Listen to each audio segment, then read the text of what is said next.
favorite live.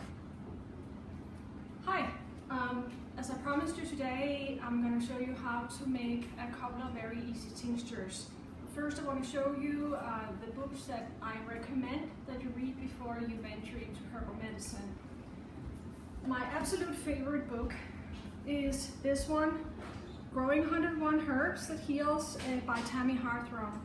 It's a really good book where you can also look up different herbs if you want to know what the effects are and how to grow them.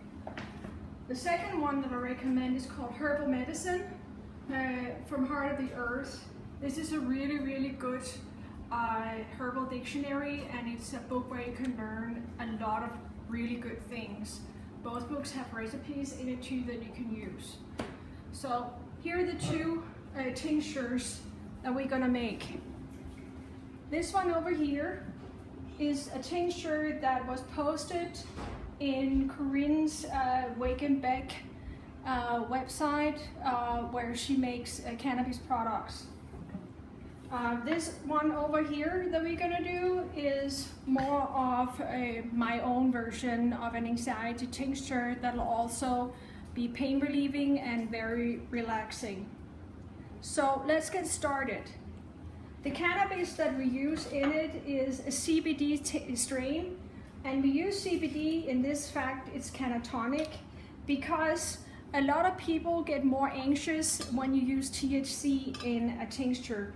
So before you start making tinctures with THC, make sure that THC doesn't make you anxious.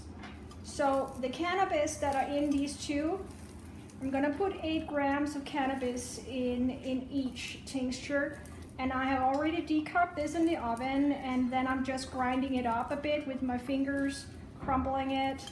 You can also put it in a food processor or coffee grinder. That's kind of up to you. I'm splitting it into 2. So the first thing we do is we add the cannabis to our Manson jar. So just goes in here. This is about half of my 16 grams of cannabis. Then we have the herbs.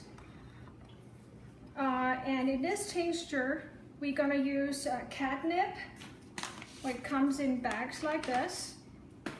And we're gonna use lavender and chamomile, and we're gonna use a little bit of kava too, since kava is really good for anxiety. Now it's important that you only use herbs and glycerin and oils and alcohols that are food grade. Never use one that's not food grade, no matter what people tell you. Don't use naphtha, don't use isopropyl alcohol, don't use acetone, use food grade. It's the safest thing to do. So the next thing I do is just simply that I add the herbs to the Manson jar. And I'm using 2 teaspoons of chamomile, 2 teaspoons of catnip, and just 1 of lavender.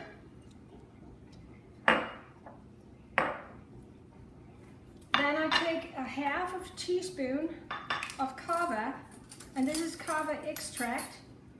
You can use regular kava too, if you can get it. I just get it and I just dump it in here. Let me get a piece of towel.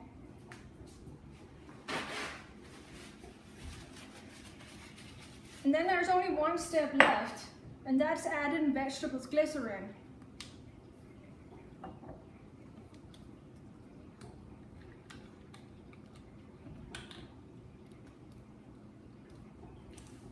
And you need to I'm going to use about half of this bottle in here.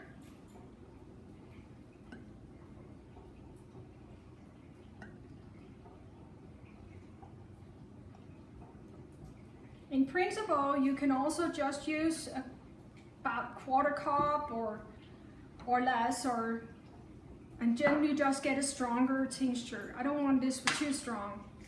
The last thing I'm adding is a few drops of flavoring. This is cherry flavoring, and you can use that when you use vegetable glycerin, and it'll make the tincture taste better.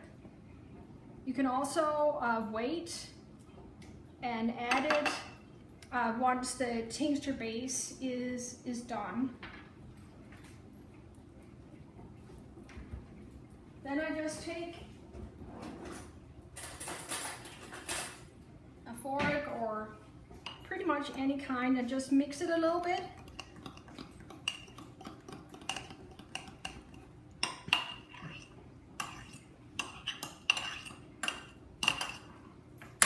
And then I put a lid on, and then it goes into a dark cabinet for 4 weeks, or just about a month.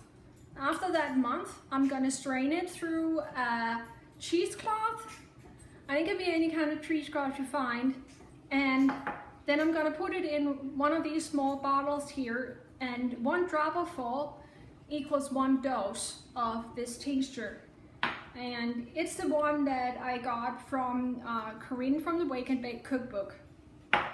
So the second tincture, my own, have some different herbs in it because I wanted to help a little bit relaxation and pain if that's the basis of being anxious. So I'm adding 2 herbs that 3 herbs actually, that both work for anxiety but also are very relaxing to your muscles and for pain. One of them is passion flower, which is a real favorite of mine. I use this a lot. It has good pain relief qualities too. And then I'm using skullcap. Skullcap is a natural muscle relaxer, so it's really good in tinctures like this too. And last, I'm using valerian. Valerian has a sedative effect, so that'll calm anybody down. And then we are adding kava to this too for anxiety, because kava is so good for anxiety. And we use very little. If you use a lot of kava extract in a tincture like this, it can make you high, but I use only a microdose, like you probably talked about microdosing before, that this small amount in a tincture like this won't make you high.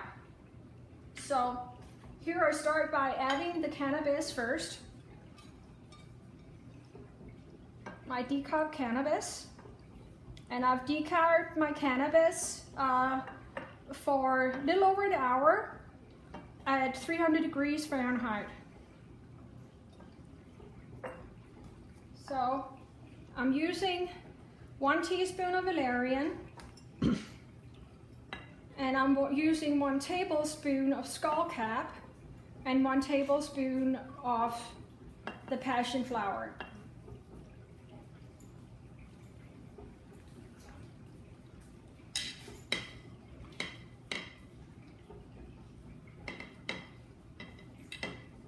And last, I'm adding half a teaspoon of kava extract to this one too.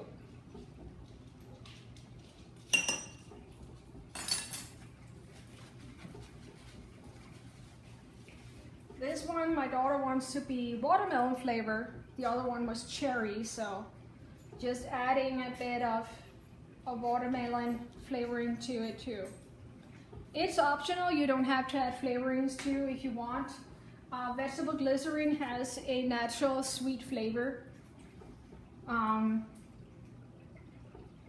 If you drink like tons of vegetable glycerin, it has a laxative effect, but you're not supposed to drink the whole bottle of tincture at a time. So since you're only here taking a dropper full, this will work fine.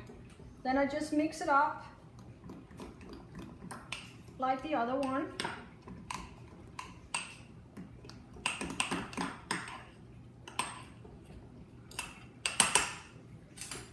And I put a lid on, and then it goes in my cabinet for months. After they're finished and I have strained them through a cheesecloth or a nut milk bag, I am gonna taste it and see if it needs more flavoring, and if I think it does, I'll add more flavoring at that point.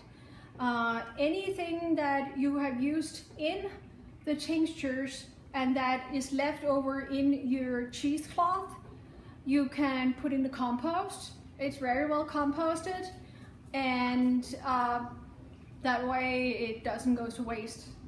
So that's all I will see. As you can see, making tinctures doesn't have to be difficult. Bye.